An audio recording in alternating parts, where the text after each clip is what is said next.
هنفهم يعني ايه تكيس المبيض وليه بيحصل تكيس المبيض وايه علاقته بالسمنه. دلوقتي انا عندي ده المخ، في هنا غده في المخ اسمها هايبوثالاموس. طيب الهايبوثالاموس دي بتطلع افراز اسمه GnRH، يعني جونيدو تروبين ريليزنج هرمون. يعني ايه؟ يعني الهرمون المحفز للغدد الجنسيه. الافراز ده بيروح يشتغل على غده اسمها البيتويتري جلاند اللي هي النخاميه اللي احنا اتقولنا عليها من شويه. البيتويتري جلاند دي بتطلع افراز اسمه LH و FSH، يعني بالعربي هرمونات التبويض. هرمونات التبويض دي بتروح تشتغل على المبيض عشان المبيض يطلع استروجين وبروجستير اللي هو الهرمونات الانثويه اللي مسؤوله عن عمليه التبويض. حلو؟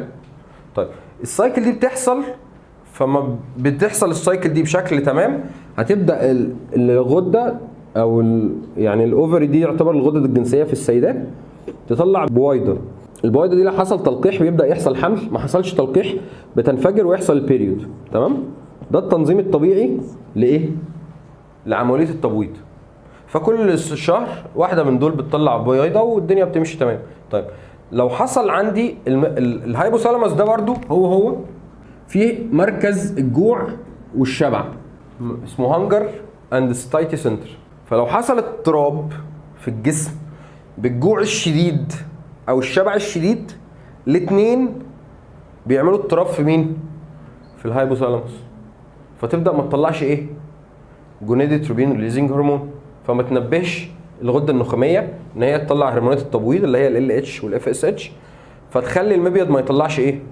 استروجين وبروجستيرون، فما يحصلش تبويض او يحصل تبويض بشكل خاطئ. طب التبويض بشكل خاطئ ازاي؟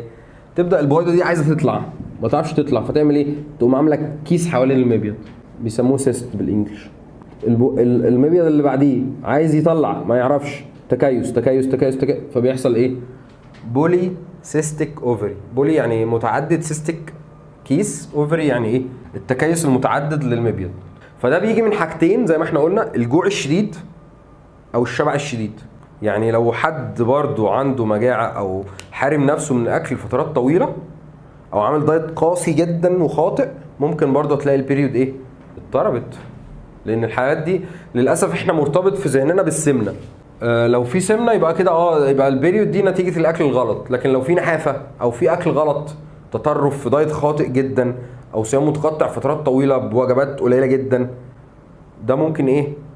يحصل. بس الناس ما بتربطهاش بالاكل، لكن هي بتربطها في الاكل في حاله واحده بس، في حاله السمنه. احنا بناكل غلط فعايزين نعمل دايت عشان نخس والتكيس المبيض يروح.